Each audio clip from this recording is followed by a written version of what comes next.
Welcome to Widow Dads Building Chapter 2, a Dads Left Behind podcast for young widowers who are looking for hope, support, and direction as they rebuild their lives, their faith, and ultimately create a life they want to live again. With your host, Weston Brandon. Welcome to Widow Dads Building Chapter 2 podcast, Episode 2. If you're listening to this, then you should have just got done listening to first episode of me kind of telling you the story of how I lost my wife. I was in the NICU for a while, and how I met my current wife, Kearsley, who is my angel, my miracle that has made the happiness of the life that I have now possible. However, I mentioned that overhauling jobs is a common thing that we all go through and that we all experience, which is 100% accurate. I've been in this club for a number of years and been active in online support groups for widows and widowers and gone to widows and widowers conferences, if you could believe there's such a thing, and just had lots of conversations and relationships in this community for a while. And that's something that I want to give you a piece of advice on. If you're new into your widow journey as a dad, then please do yourself a favor and don't isolate yourself in a hole and hide yourself from the world. This is a community that you never asked to be a part of, that you didn't want to be a part of, and frankly, none of us that are in it ever wanted to be a part of this community either. Right? It's kind of one of those things that none of us want to be here, but we're all glad that we're here. As far as the community aspect goes, not glad for the reason that we're in that, right? But authentic connection with other people is created through authentic discovery, and that's discovering new things about people who are living a similar situation or have lived a similar situation as you. And so I encourage you to go find a group, and please, if you're a widow dad, join our Facebook group. It's literally facebook.com/groups/widowed dads. And there's almost 200 of us in that group at the time of recording this on May 25th, 2026. And hopefully, it's kind of a weird thing to say. I hope it grows because, like, you don't want anybody else to lose their spouse. But I know that there's a lot more than 200 of us out there. So I hope the group grows for that reason, because guys are finding community and support. In that group, we also do a monthly virtual support group called the Widow to Dads Huddle. I highly recommend you get in on that. And we just hop on Zoom and we talk about what's going on, give each other some advice, share our stories, and just vent about kind of what we're dealing with. So please go check that out if you haven't. That being said, let's talk more about the career and job aspect. When I got to this point, like I said, I did it a little bit backwards from what most of the widowed dads that I've talked to have done. Most of them got the job and living situation figured out before they got the dating part figured out, but there's also a good chunk of us that did it kind of the backwards way, I guess you could say. Miracles happened and we found somebody and things worked out, and then as we're trying to put life together and create life with this new woman, with a new relationship partner, that's when we realized that the job doesn't fit, the living place doesn't fit. It's very common for especially the living place to get changed during the dating process. So, don't feel weird if that's happening to you. But as far as the job's concerned, when I got into that, my job before was selling mechanical engineering software. I worked for a retailer of SolidWorks and Stratasys 3D printers, and I had lots of conversations and sales conversations and consulting type of stuff. But it was very like a self-motivated job, right? I was calling lots of people, sending lots of emails, having lots of conversations, being very social. But my job was to identify problems and offer solutions. But I had to be really self-motivated to do that. After I lost my wife, which was right after I got the big promotion I'd been working my butt off for, obviously that all went to the wayside, right? I got on FMLA and I didn't work again for months. I was just living off of, I had moved back in with my parents who were charging me dirt cheap rent to stay there, and I could easily provide for the rent plus some groceries for my son based off of the Social Security death benefits that had finally started rolling in. I think the death benefits I was receiving was like $1,200 a month at the time, and my parents were charging me $200 a month to rent my old bedroom from them. So I was like, yeah, I can buy groceries and gas for $1,000 a month, and if I would have allowed myself, I could have just stayed stuck right there for forever, But I didn't want to, and I went and I met Kearsley. We started dating, and then I started diving back into work a lot more and trying to get back going on that because I loved my job. I was ready and excited for the promotion that I had received. But when I came back to work, my employer understandably said, "Hey, the promotion that you got, it requires a lot of work. There's a lot of responsibility to that. So we want you to go kind of back into your old role a little bit, maybe a little bit of a hybrid role, and just kind of get your feet wet again and kind of ease back into it." And essentially what they wanted me to do was prove by my numbers that I was back in the game and that I deserved that promotion and that I could handle it, which at the time absolutely wrecked me. But looking back now, that totally reasonable thing for them to do. I don't hold any ill feelings to them for doing that. Now, I did initially. I had a really hard time with that initially. At the time, I felt rather betrayed about that whole thing. But I tried it. I was like, all right, let's go back to my old role and try to see if I can do this. And something about picking up the phone and calling people, something about doing what I was doing was impossible. My anxiety went so high I couldn't believe it. It was an incredibly scary experience, an incredibly frustrating experience. And I hated it. I couldn't find the love for the job that I had before. It just felt so different now. And I tried it for a few months, and they were so lenient with me, giving me that long to try to figure it out. But eventually got to a point where I had a conversation with my manager, and he's like, hey, the higher ups are saying we need to get performance back up, and they understand the situation, but they also have the reality that we need to be making money and not hemorrhaging money on you, and we need the performance to be up to here. And my self-esteem, everything that I thought about my identity had been destroyed losing my wife, and I just couldn't do it. And that was a whole other kind of spiritual journey I went on with God, being very angry that I was losing this dream job of mine that I had that was going to supply the life that I wanted to live. And I started looking for other opportunities, and I realized that, I'm not really a people person anymore. I really don't like talking to people. I want to be in my own hole, So I was like, how can I make money without having to talk to people? And my father had made a living as what's called an instrumentation, which is a niche area inside of being an electrician. And he was basically the low voltage guy that handled all the instrumentation and controls and stuff, and kind of was the translator between the people running the place and the business wigs and what he calls the dumb electricians. He's like, it's trying to get business people to communicate with apes, and I had to be the middleman, was the way that he described it all the time. So I talked to him. I'm like, hey, I think I want to get into what you're doing. That seems pretty fun. And he said, Weston, if you want to get into what I'm doing, that means you have to become an electrician, which means you're going to be a construction worker first, and you're going to absolutely hate that just because I know you. You like working with your brain more than you do with your hands. That's not a dig or a bad thing, because I know you work hard. I mean, I grew up on a cattle ranch for years with them. We had lots of hard work. We had horses and everything, but my dad still knew my personality. He's like, you're not going to like that. I suggest doing something more of a technician style trade where you're having to diagnose things and using your brain a lot more. I think you'd enjoy that more. So between talking to him and some other neighbors that were the foreman of plumber companies and other things, it was ultimately recommended that I get into HVAC.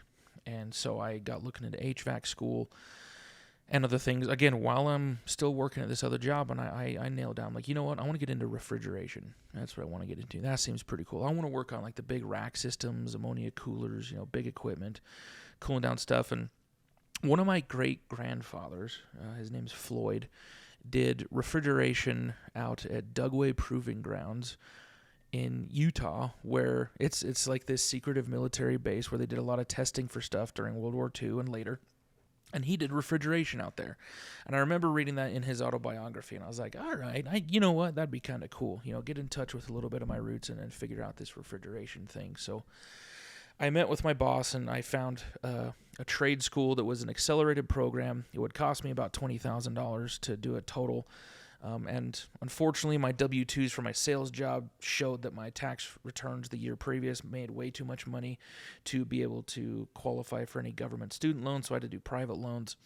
But anyway, I gave him a deadline when I was going to quit my job and start school, and sold my motorcycle. I sold stuff. My new wife now had just moved into a new house that we were renting, and I quit my job and went to school, and I had a little bit of cash saved up, probably about $10,000 that I could live off of for a couple of months while I got into school and tried to find a job. Now, I got lucky because HVAC companies a lot of the guys make commissions off of parts they sell. That's one of my gripes with HVAC companies. But they like some sales skills. So when they saw my resume that I was going to school to learn to be a technician, but I had such a diverse sales background, boy, that was good for me because the phone was ringing off the hook, people trying to offer me jobs and get job interviews. So it gave me a little bit of a leeway to kind of make them bid against each other a little bit. Not so much, because I still didn't really know anything. I was just barely into school, but I eventually found a really good job, and through praying about it and kind of following my heart, I landed on a really good job with the best boss that I've ever had. And I got working with a commercial kitchen equipment company, kind of a little niche in there, a factory rep.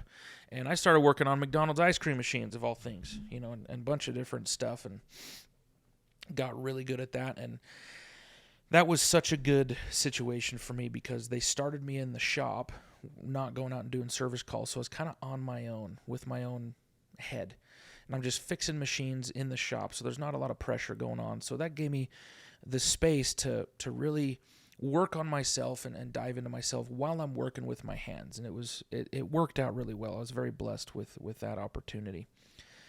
But how I got to that and how I found something that works so well for me is what I want to talk about. Because I can share that story and say, yeah, this kind of stuff just fell in my lap. It's like, not really. It didn't just fall into my lap, but if you look at it from a certain perspective, maybe it kind of did, right? And what I'm going to share with you is the process that I went through to get that, and how I've replicated that process to help other widowed dads to be able to do that. And I'm just going to tell you kind of what the thought process was going through there, so that if you're in this boat, maybe you can take something from it and go make it happen, right? So again, to go back, I'm in this situation where the job that I have just is not working anymore. I'm emotionally overloaded. I can't perform to what I need to do, and I got this immense amount of pressure, right? Something's got to change, and it's got to change fast. And I don't know what the heck to do about it. I use this analogy when I speak of this question called, what hails you? The reason I do that is when I was in my sales job, I had a picture of Simon Sinek in my little cubicle because he gave a TED Talk and kind of built this whole big brand around Start With Why. And if you haven't heard his TED Talk on that, it's an older one, but it made him blow up. Go listen to it. That was what I would always do to get motivation to keep going and to work harder at my job, and it worked, right?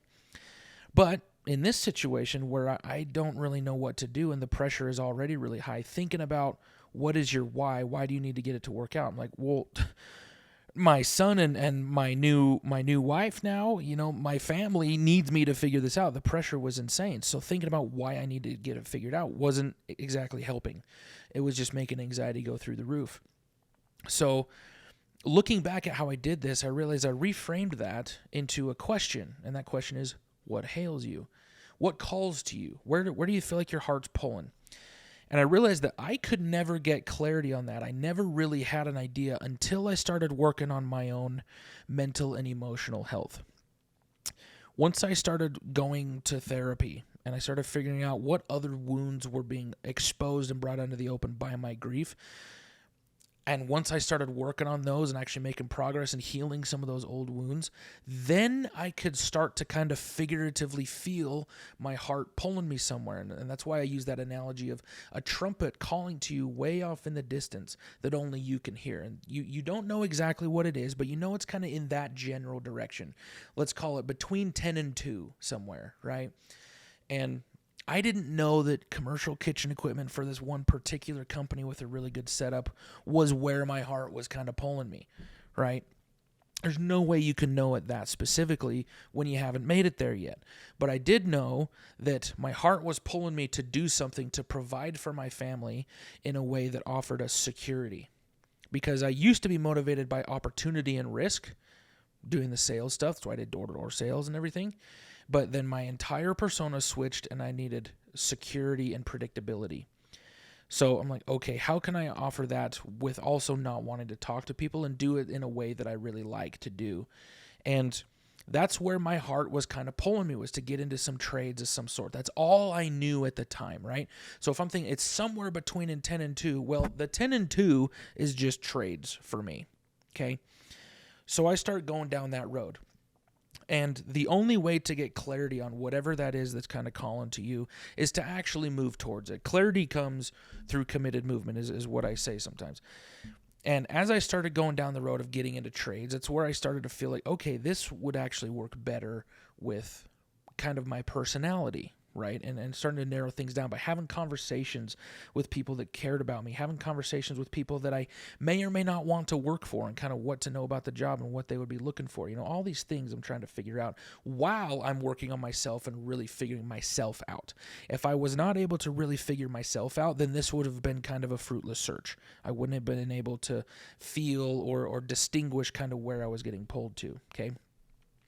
But as I, kept going, and I could only ever see one step ahead. I could never see the whole journey. And you're going to find that that's just kind of how the rest of your life is going to go. You're never going to know the whole plan. You're never going to know the whole journey, where it's going. You're only going to be able to see one step in front of you. That's it. But you have to have enough faith to take that one step in front of you. And eventually, those little steps are going to lead you to the edge of a cliff. And that cliff is your decision point to jump into your new life or to not. If you do not jump into this new life, you will stay depressed, you will stay sad, you will stay stuck with where you're at. That is where so many widows and widowers stop, is right there at the edge of that cliff, where they get to a point where if they take the next step, it is impossible to return to where they came from. It's a big enough step, right? I'm going to use an analogy here out of the Bible, if that's okay. Think about Peter stepping out of the boat. Like the reason that he walked on water. Well, first of all, actually, let me ask you this. Whose idea was it for Peter to walk on water? It was Peter's. If you go back and read that story, Jesus is already walking on water, coming out to him in the middle of that storm, right? And they all freak out, think he's a spirit. And he says, "Be of good cheer, it is I." And then Peter says, "If it's you, let me walk on water." Jesus stops and says, "All right, go for it. That's well within your power. Go ahead and do it." So Peter steps out and he starts walking on water. The miracle happens because he stepped out of the boat, right? He had the faith to do that. And when did he start to sink? When he saw the storm and he began to fear. But when he reached out and grabbed the Lord's hand, he pulled him back up and he believed again. It was literally his belief and his faith that made him walk on water. Now, you can argue that point all you want, but I'm not trying to argue theology here. I'm just giving you an analogy of how to go about this thought process, because you are going to get to a point where you have to step out of the boat, okay? You can have faith that it is going to work out if you have done enough work on yourself that you can feel your heart pulling you that way. God puts the desires in our hearts, okay, and it's our job to chase them. But once you get to that point, you've got to jump. You got to go. And my jump was quitting my job and taking out a $20,000 student loan and moving into this new house all at the same time, and doing that without a new job lined up, not knowing where it was going to come from. But knowing that I needed to do that if I was going to make it work, because I could no longer perform in my old career. I needed a wholesale change, and that was it. Okay.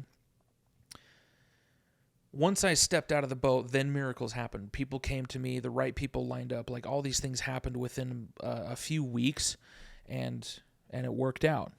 And every guy that I've worked with, every guy that I've talked to that has approached it kind of like that has always figured it out in a way that puts them in a better situation than they were before, but only if they have been working on themselves and made progress on themselves in the process. If they are not making progress on their own mental and emotional health to the point that they can actually understand themselves better than they used to, that's when scary things happen, because they make steps in different directions that are not going to work, because they cannot feel where they're kind of getting pulled. They cannot feel it emotionally or spiritually or universally or like whatever your belief system is, right? So if we had to reverse engineer that journey, how did we do that? Well, we had to take a good hard look at the entire situation, right? Obviously, this job isn't going to work out. So let's figure out something new. Let's figure out how we're going to phase out of this job and kind of figure out the worst case scenario, because that's what really drives the anxiety, is the unknown of what could negatively happen. So my worst case scenario was like, well, I don't find a job for a little bit, so how do I prepare for worst case scenario? Well, I sell a motorcycle, I do a couple things, I clear off a couple credit cards, so I have a stash that I can live off of for a few months while I go find this job, right? So I get my little safety net in place so that I can make the anxious part of my mind shut up about possibly not being okay. Once I get that all kind of figured out, now I can actually open my mind up to think about possibility now, because I've satisfied the what if on the negative side. Now my brain will allow me to think about the what if on the positive side. So I started thinking, okay, what do I personally want that will make me happy, and how can I combine that with what I personally need? And how can I bring those two together as good as possible? Well, at the time, what I knew was I did not want to talk to people, and my heart was kind of pulling me to fix stuff. I wanted to do something like what my dad did and what my grandfathers did. And that's kind of where I wanted to go. So I figured out, okay, the best option for me to make the most money as quickly as possible in a way that I think I'll actually enjoy, that I can sustain, is probably one of these 2, maybe 3 options. And I get those 2 or 3 options down, and I write them all down, and I go and talk to my new bride, right, my new wife, and we lay out these options. And if you're in this situation, you're not remarried yet, okay, I understand that's going to be a lot of you, but go and sit down with someone that you do trust and you do care about, or that cares about you, right? And you're like, hey, these are the 3 options I'm thinking about, that I'm leaning towards, that my heart's kind of pulling me on. And I want you to prioritize those in order of how well or how much you think you will personally like that setup, that you will personally like that job. Not how much money that job's going to make you. That's not the number one priority. The number one priority is this job has to be sustainable and maybe even scalable for you, right? There has to be also opportunity to grow here and make more money, but you have to enjoy it, because if you don't enjoy it, then good luck doing it for very long or doing it in a way that you actually do scale it. So once you prioritize those, then you figure out, okay, what's the way that I can make the most money with these quickly? Because if there's a couple of them that are kind of tied, then let's just take the best opportunity available, right? How can I get this done faster and better for my family? What's going to be better for my children? What's going to be better for those, those that care about me or those that I care about? You're going to weigh those after that, because the reason that comes after is because you have to be able to do this on your own. Like, the job is completely on you, right? So you have to be able to sustain the job. So that's why that's number 1. Number 2 is, okay, how can we make this provide for our family, the people that I care about, and which one out of the ones that still make the cut as far as me being able to enjoy it enough to do it are going to accomplish that. Then you got a couple of options, and maybe you've narrowed it down to 1 option. That's essentially what I did. I got it all the way narrowed down to 1, and I knew that's what I was going to do, and I went and jumped all in.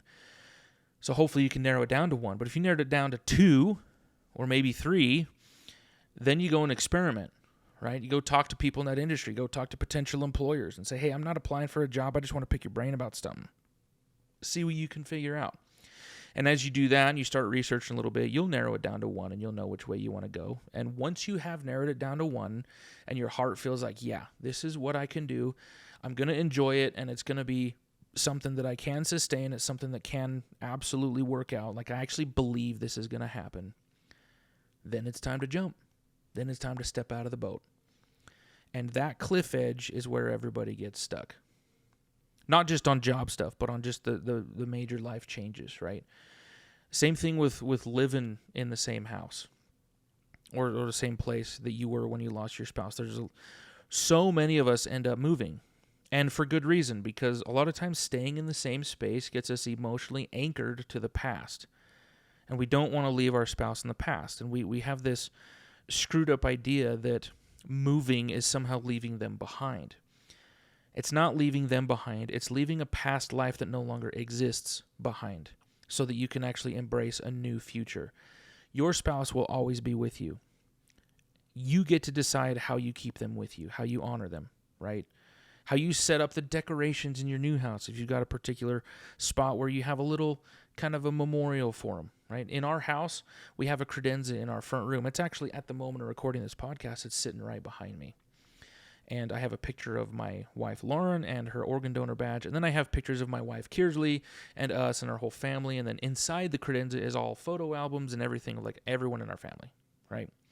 That's kind of our whole family story is there, and that's where we have this little memorial. And you're going to figure out something that works for you. But we'll talk more about the relationship dynamics. We'll talk more about that in another episode. But I wanted to give you guys a quick, short little explanation on like the thought process to go through on figuring out the job side of things. Whether that's shifting roles within the same job or changing careers wholesale like I did, doesn't really matter. You have to do enough work within yourself so that you trust yourself more and that you understand yourself more, and then you'll be able to feel where your heart's pulling you to go, where you want to go make a change, and then you can use that as your filter for moving forward. Okay? God bless you guys. Please hang on to there. We're going to have some more episodes of some other things that might be helpful.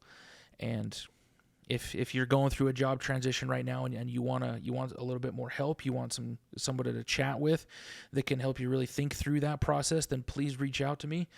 You can reach out to me. My email address, info@westonbrandon.com. And as always, any widowed dad that joins our Facebook group, the Widowed Dads Building Chapter 2 Facebook group, and the link will be in the show notes below, is eligible to have a few Zoom calls with me for free. I offer that to literally everybody that joins, okay? And you don't pay for it. There's no obligation, no anything. And if at the end of that you need some help long term and you think that would be worth it, then yeah, we can talk about it at that point. But please just take advantage of what you do have access to through me and through plenty of other resources. And if you're looking for specific local resources to where you're at, then I might know somebody there too. So regardless, reach out. Let's make it happen. And keep building Chapter 2. We'll see you in the next one. This has been an episode of Widowed Dads Building Chapter 2, a Dads Left Behind podcast for young widowers with your host, Weston Brandon. Thanks for listening.